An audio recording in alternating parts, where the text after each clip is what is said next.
ফিনল্যান্ডের মায়ার তুর্কু শিপইয়ার্ডে তৈরি হয়েছে দানব আকৃতির সুবিশাল এক প্রমোত্তরী, আকারে যা টাইটানিকের চেয়েও ১.৫ গুণ বড়।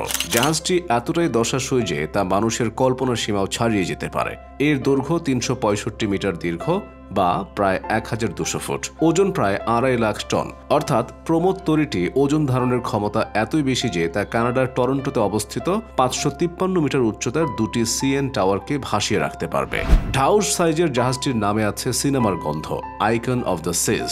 কেউ একে হলিউড সিনেমার নাম বলে ভুল করতেও পারেন। প্রমোত্তরীটি এরই মধ্যে নাকি রেকর্ড পরিমাণ আগাম টিকিট বিক্রি করে ফেলেছে। জাহাজটি এত বেশি আলোড়ন তুলেছে যে যাত্রা শুরুর আগেই মানুষ তাতে হুমড়ি খেয়ে পড়েছে। শত শত মানুষ উন্মুখ হয়ে আছে এই আরামতরীতে চড়ে সাগর দর্শনে। অতি ধনীদের জন্য নির্মিত এই দানবাকৃতির জাহাজের আকার, জাঁকজমক আর সুযোগ সুবিধার বিষয়টি কয়েক মাস আগে থেকেই মানুষের চোখ কপালে তুলে দিয়েছে। বিশাল এই জাহাজে একসঙ্গে থাকতে পারবেন ৫,৬১০ জন যাত্রী। তাদের সেবার জন্য থাকছে ২,৩৫০ জন ক্রু।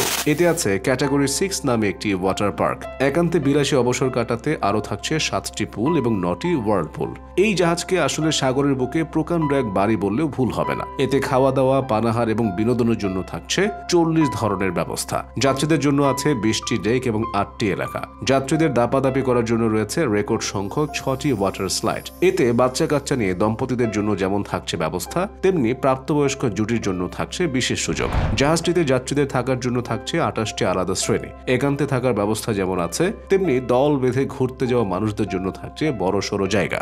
রুম থেকে সাগরের দৃশ্য উপভোগ নিশ্চিত করতে জাহাজে করা হয়েছে বিশেষ নকশা। নির্মাতা প্রতিষ্ঠানটি জানিয়েছে এর আগে কোনো জাহাজ বানাতে এত বেশি সময় নেয়নি তারা। প্রমোত্তরীটির মালিকানায় রয়েছে রয়্যাল ক্যারিবিয়ান ইন্টারন্যাশনাল। প্রতিষ্ঠানটি তাদের ৫ দশকের দীর্ঘ অভিজ্ঞতার আলোকে এই প্রমোত্তরী নির্মাণ করছে।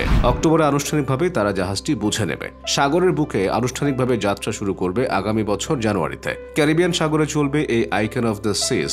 প্রতিবার যুক্তরাষ্ট্রের মিয়ামি থেকে যাত্রা শুরু করে পূর্ব ও পশ্চিম ক্যারিবীয় অঞ্চলে গিয়ে ফিরে আসবে এটি। প্রতিটি প্যাকেজ থাকবে ৭ রাতের। এজন্য খরচ কত পড়বে সেটি অবশ্য প্রকাশ করা হয়নি, তবে ব্যয় যে আকাশচুম্বী হবে তা নিয়ে নেই সন্দেহ। এতদিন সব জাহাজ তেলে চললেও আইকন অফ দ্য সিজ ব্যতিক্রম। পরিবেশ দূষণের কথা ভেবে এতে নেওয়া হয়েছে অভিনব ব্যবস্থা। এতে জ্বালানি হিসেবে থাকবে তরলীকৃত প্রাকৃতিক গ্যাস বা এলএনজি। থাকছে ফুয়েল সেল প্রযুক্তি। রয়্যাল ক্যারিবিয়ান ইন্টারন্যাশনাল জানিয়েছে তারা ধীরে ধীরে পরিবেশ বান্ধব প্রযুক্তির দিকে ঝুঁকছে।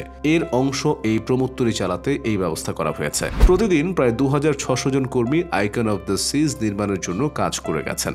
এমনকি সমুদ্রে পরীক্ষামূলক চালানোর সময় শত শত বিশেষজ্ঞ প্রমোত্তরীতে ছিলেন। তারা ৪ দিন ধরে জাহাজটির সক্ষমতা যাচাই করেন। জাহাজটির ইঞ্জিন আর অন্য কিছু ঠিকঠাক আছে কিনা সেটি পরীক্ষা নিরীক্ষা করতে গত ২২ জুন প্রথমবার একে সাগরে নামানো হয়। চলে কয়েকশো মাইল।